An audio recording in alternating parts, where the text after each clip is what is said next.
दोस्तों यहां पर अपन बात कर रहे हैं नसीराबाद का। उस समय एक सैनिक हुआ करता था जिसका नसीराबाद का एक अधिकारी हुआ करता था। नसीराबाद का एक अधिकारी था जिसका नाम था प्रिचार्ड। क्या नाम था दोस्तों? प्रिचार्ड। यहां पर एक अधिकारी था दोस्तों नसीराबाद छावनी का जिसका नाम था प्रिचार्ड।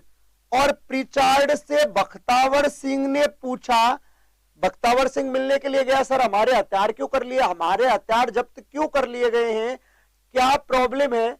दोबारा बता रहा हूं दोस्तों, 15 एनआई का एक सैनिक है बख्तावर सिंह। क्या नाम है इसका? बख्तावर सिंह। और नसीराबाद का उस समय अधिकारी है प्रिचार्ड। क्या नाम है दोस्तों? प्रिचार्ड। तो बख्तावर सिंह वापस गया और बख्तावर सिंह की बात करें तो बख्तावर सिंह ने पूछा किससे? प्रिचार्ड से कि विश्वास है या नहीं। यानी बख्तावर सिंह ने क्वेश्चन किया प्रिचार्ड से कि आपको हिंदू सैनिकों पर विश्वास है या नहीं है, क्योंकि इनके हथियार क्या कर लिए गए हैं? जब्त कर लिए गए हैं। और इन पर देखभाल के लिए, इनकी जानकारी के लिए सैनिकों पर ड्यूटी लगाई गई है सैनिकों की। तो प्रिचार्ड ने कोई जवाब नहीं दिया, जवाब नहीं दिया। प्रिचार्ड ने क्या नहीं दिया? जवाब नहीं दिया। प्रिचार्ड ने जवाब नहीं दिया। आगे अपन बात करें दोस्तों नेक्स्ट पॉइंट की, तो इन्होंने क्या किया, मिलकर क्या कर डाला? नसीराबाद विद्रोह 28 मई 1857 को एक विद्रोह कर डाला जिसका नाम था नसीराबाद विद्रोह। और नसीराबाद विद्रोह कब किया दोस्तों? 28 मई 1857 को। 28 मई 1857 को नसीराबाद विद्रोह किया गया। यहीं पर मैं इंपॉर्टेंट नोट लगा रहा हूं, इस विद्रोह में न्यूवरी, दोस्तों अगर आप कहो तो मैं थोड़ा ऊपर नोट लगा देता हूं, जगह नहीं है नीचे। इस विद्रोह में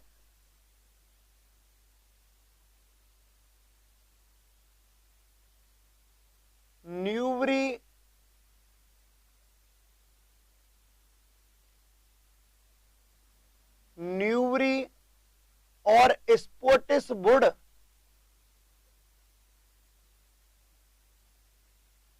नामक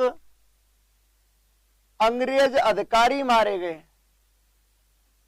अंग्रेज अधिकारी मारे गए।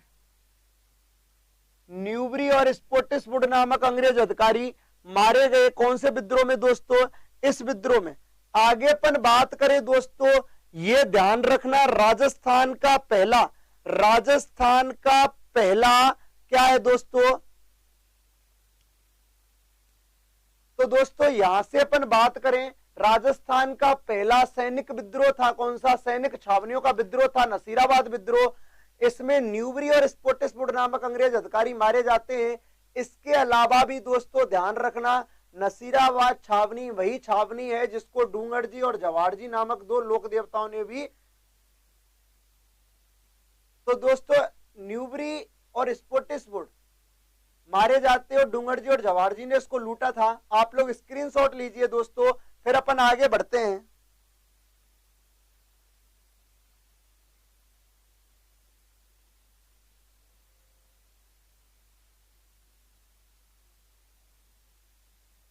अपन हटाते हैं इसको और आगे बढ़ते हैं।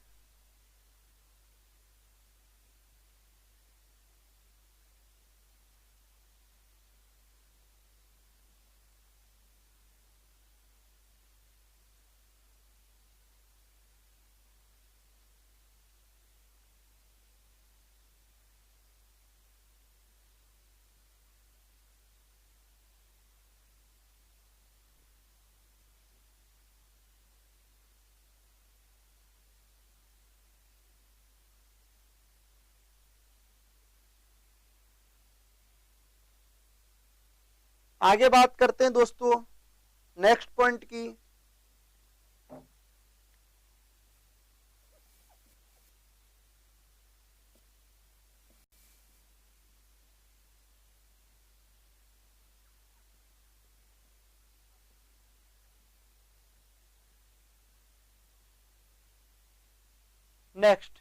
नेक्स्ट दोस्तों अपन बात करें। अच्छा, आवाज आ रही है सबको? कंटिन्यू आवाज आ रही कि नहीं आ रही, बताइए मेरे को। हाँ जी, आवाज आ रही है ना? आगे देखते हैं। नसीराबाद विद्रोह की जगह दोस्तों अब अपन बात करेंगे नीमच विद्रोह की। कौन से विद्रोह की दोस्तों? नीमच विद्रोह की बात करेंगे। ये लो नीमच विद्रोह। और नीमच विद्रोह कब हुआ है दोस्तों? 3 जून 1857 को। कब हुआ दोस्तों? 3 जून 1857 को। आगे अपन बात कर लें यहां पर नीमच विद्रोह की।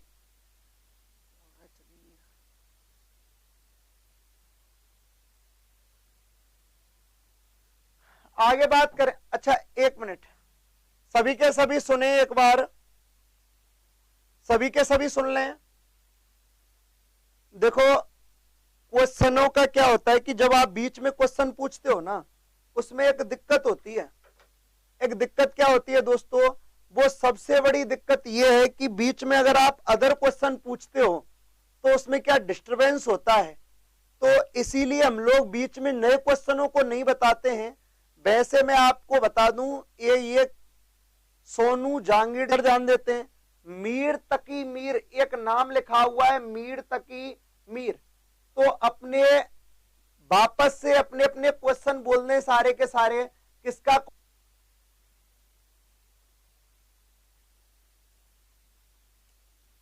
अच्छा एक क्वेश्चन लिख रहा हूं, शायद मैं आपसे पूछ भी चुका हूं। राजस्थान के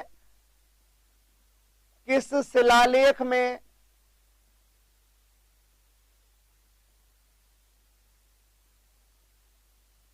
बापा रावल और कालभोज को अलग अलग व्यक्ति बताया है?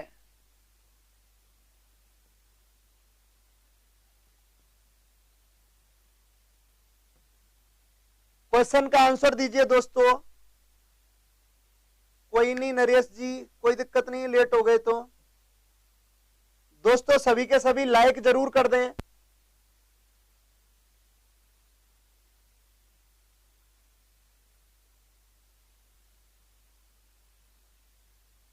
बिल्कुल, बापा रावल और कालभोज दोस्तों एक ही हैं।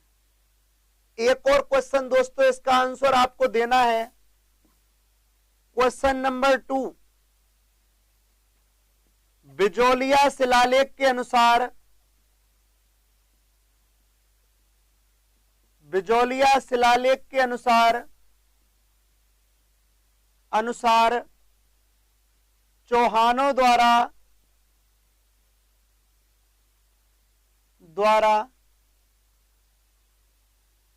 दान में दी गई जागीर क्या कहलाती थी? क्या कहलाती थी? इनके आंसर देने हैं दोस्तों, आपको आंसर देने हैं। ध्यान रखना, 2 क्वेश्चन है आपके सामने। राजस्थान के किस शिलालेख में बापा रावल और कालभोज को अलग अलग व्यक्ति बताया गया है? और बिजोलिया शिलालेख के अनुसार चौहानों द्वारा दान में दी गई जागीर क्या कहलाती थी?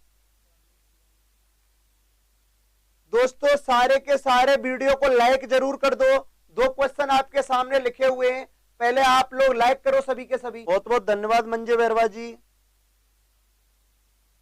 एक क्वेश्चन और लिख रहा हूं दोस्तों। रणकपुर प्रशस्ति किस नदी के किनारे स्थित है?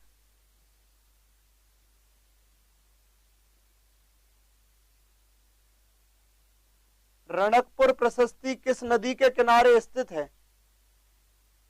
रणकपुर प्रशस्ति किस नदी के किनारे स्थित है?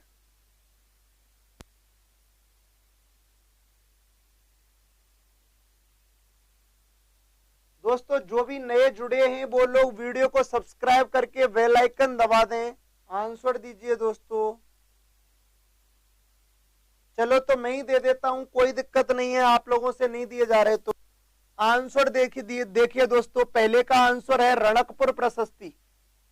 पहले का आंसर क्या है दोस्तों? रणकपुर प्रशस्ति, जो कि पाली जिले में है। कौन से जिले में है? पाली जिले में है। दूसरे का आंसर है दोस्तों डोहली। दूसरे का आंसर क्या है दोस्तों? डोहली।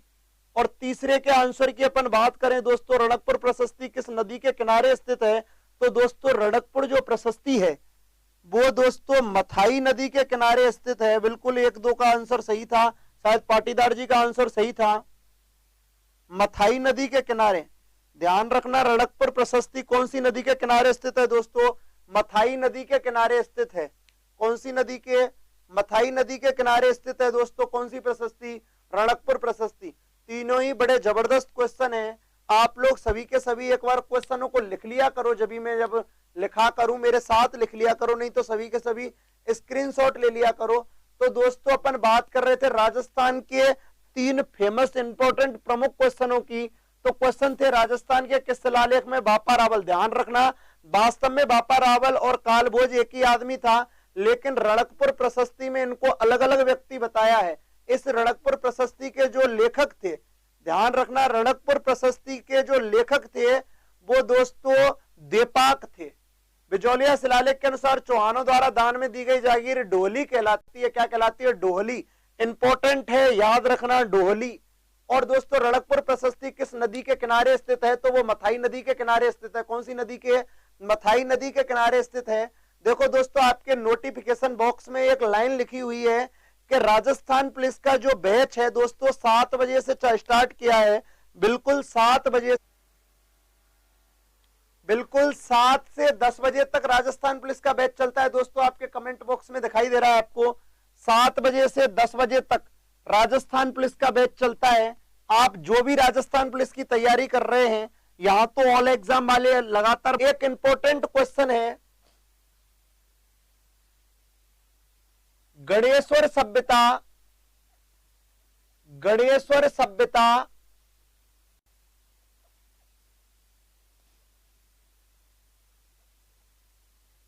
किस श्रेणी में,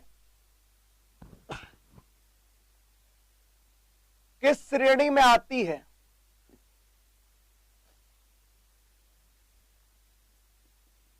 ऑब्लिक किस युग की सभ्यता है?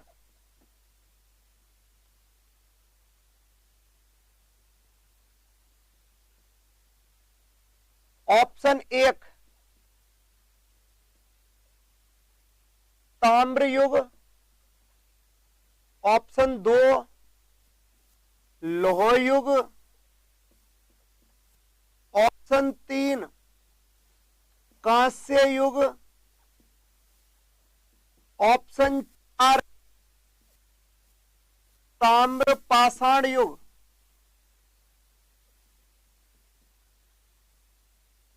आंसर दीजिए दोस्तों। बड़ा जबरदस्त क्वेश्चन है आपके लिए, अच्छा सा क्वेश्चन है। प्रधान मीणा जी थोड़े लेट आए थे, देता हूं, मैं ही बता देता हूं दोस्तों। इसका आंसर है दोस्तों ताम्र पाषाण काल। इसका आंसर क्या है? ताम्र पाषाण कालीन सभ्यता है। कौन सी सभ्यता दोस्तों? गणेश्वर सभ्यता। कौन सी सभ्यता? वास्तव में ये ताम्र जननी है, ताम्र जननी है, लेकिन तांबे के साथ साथ पाषाण का भी जबरदस्त प्रयोग किया गया है। ठीक है, तो दोस्तों आज के लिए इतना ही काफी है। लगातार बने रहिए।